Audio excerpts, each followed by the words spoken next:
भाईजान कितने दिलदार हैं ये तो विवेक ओबेरॉय और विक्की कौशल भी जानते हैं। सलमान खान सिर्फ फिल्मी सितारों की ही मदद नहीं बल्कि अपनी ऑर्गेनाइजेशन बीइंग ह्यूमन फाउंडेशन के जरिए वो जरूरतमंद लोगों के लिए भी हमेशा आगे रहते हैं। नो डाउट ये 299% सच है। लेकिन सलमान खान की ये संस्था अब मुश्किल में दिखाई पड़ती दे रही है क्योंकि ये संस्था अब बीएमसी के निशाने पर आ गई है। ये पूरा क्या माजरा है, इससे पहले हम बीइंग ह्यूमन के बिजनेस मॉडल और अतीत पे अपना चश्मा घुमा लेते हैं। बीइंग ह्यूमन का पूरा नाम बीइंग ह्यूमन फाउंडेशन है, जो मुंबई बेस्ड एक ऑर्गेनाइजेशन है।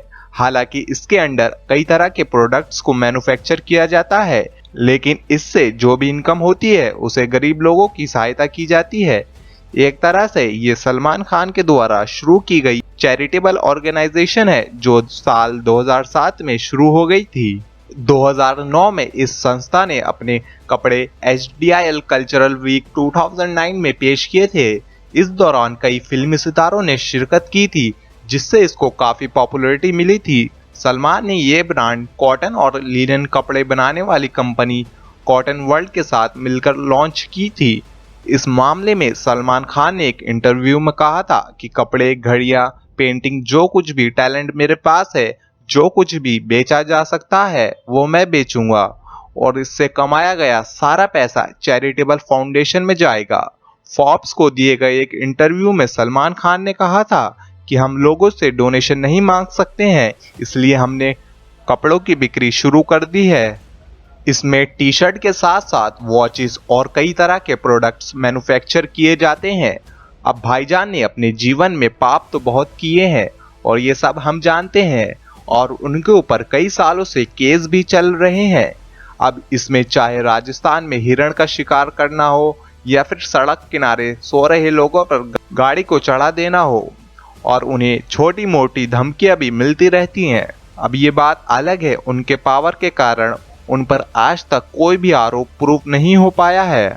लेकिन भाईजान से ज्यादा दिलदार भी कोई नहीं है, ये भी हम जानते ही हैं। तो उसी सलमान खान के द्वारा शुरू की गई बीइंग ह्यूमन नाम से एक चैरिटेबल ऑर्गेनाइजेशन का निर्माण किया गया था, जिसका उद्देश्य जरूरतमंद लोगों की सहायता करना है। इसका मालिक सलमान खान ही है और उन्हीं के द्वारा ही इसे संभाला जाता है।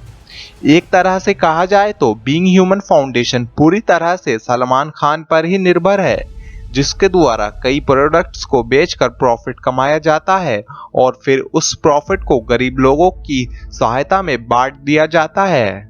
2013 में बीइंग ह्यूमन ऑर्गेनाइजेशन ने फोर्टिस हॉस्पिटल्स के साथ पार्टनरशिप की थी और दिल की बीमारी से परेशान बच्चों के मुफ्त में इलाज की योजना बनाई थी। इस प्रोग्राम का नाम लिटिल हार्ट प्रोग्राम था और इसका मेन गोल गरीब रेखा से नीचे वाले बच्चों को मुफ्त इलाज प्रोवाइड करवाना था। जुलाई 2015 तक 849 ऑपरेशन हो चुके थे। इस ऑर्गेनाइजेशन ने एक प्राइवेट कंपनी के साथ मिलकर रेवेन्यू शेयरिंग का एक मॉडल बनाया, जिसके कारण बीइंग ह्यूमन से जुड़े सभी प्रोग्राम फंड किए जाते हैं। बीइंग ह्यूमन ब्रांड के अंदर बिकने वाली T shirt, women clothes, kids where, jewellery, electronic cycles और बाकी सब के प्रॉफिट का 5.75% हिस्सा इस ऑर्गेनाइजेशन को मिलता है।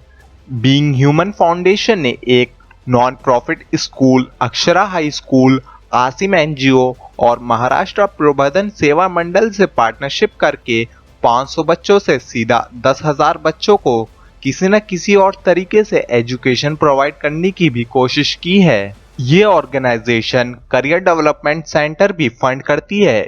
इसके लिए NIIT और कोका कोला से पार्टनरशिप की गई है और महाराष्ट्र एजुकेशन सेंटर्स को फाइनेंशियली मदद देती है। साथ ही साथ इस ऑर्गेनाइजेशन ने 4,000 से ज्यादा फिजिकली रूप से असमर्थ लोगों को प्रोजेक्ट वीर के अंडर रोजगार दिलाने का काम किया है। बीइंग ह्यूमन के हर स्टोर में कम से कम एक फिजिकल डिसेबल इंसान काम करता है। तो दोस्तों, हमने देखा क्यों भाईजान को मैन विद गोल्डन हार्ट कहा जाता है, और ये कहना भी गलत नहीं है। भाईजान सच में ग्रेट है।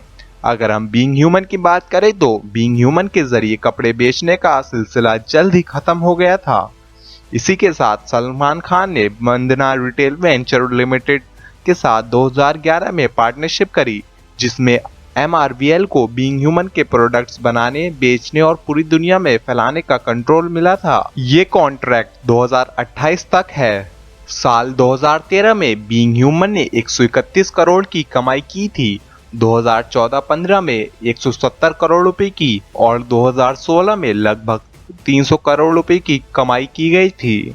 बीइंग ह्यूमन वेबसाइट के मुताबिक इसके partner Maya foundation, Asima, Coca Cola India private limited, Fortis foundation, marrow donor registry India, Akshara high school और द मैक्स फाउंडेशन हैं। दोस्तों, अगर हम अपने टॉपिक पर वापस आए कि किसकी हिम्मत हुई कि वो भाई की कंपनी को ब्लैकलिस्ट कराए, तो ये माजरा कुछ इस प्रकार है। दरअसल BMC यानी बृहन मुंबई महानगर पालिका ने सलमान खान की इस NGO को ब्लैकलिस्ट में डालने का फैसला किया है। एक कमिश्नर के अनुसार 2016 में BMC ने पब्लिक प्राइवेट पार्टनरशिप में 12 डायलिसिस सेंटर खोलने का फैसला किया था। इसके लिए BMC ने सलमान खान की बीइंग ह्यूमन फाउंडेशन को चुना था, जिसके तहत सलमान खान के इस NGO को पाली हिल में 24 डायलिसिस मशीनें लगानी थी। इसके लिए सलमान खान की संस्था को बैंक गारंटी के साथ साथ सारी परमिशन भी दी गई थी, लेकिन 1 साल बाद भी ये प्रोजेक्ट शुरू नहीं हो सका और ये वजह है कि अब BMC उनकी इस संस्था को ब्लैकलिस्ट करना चाहती है। दूसरी तरफ बीइंग ह्यूमन फाउंडेशन की ओर से ये दलील पेश की गई कि उनकी संस्था को कुछ जरूरी बातों का ध्यान रखना होता है, जिसको लेकर ये प्रोजेक्ट थोड़ा डिले हो रहा है। हालांकि अभी ये मुद्दा पूरी तरह से हल नहीं हुआ है, अभी इस पे बातचीत जारी है। तो दोस्तों, हम सब जानते हैं भाईजान हमारे हिंदुस्तान की शान है। अगर उनकी NGO कोई गलती करती है तो हमें उन्हें जिम्मेदार नहीं ठहराना चाहिए। तो दोस्तों, आज के एपिसोड में बस इतना ही। अगर एपिसोड पसंद आया हो तो सब्सक्राइब बटन को तोड़ दो, फोड़ दो।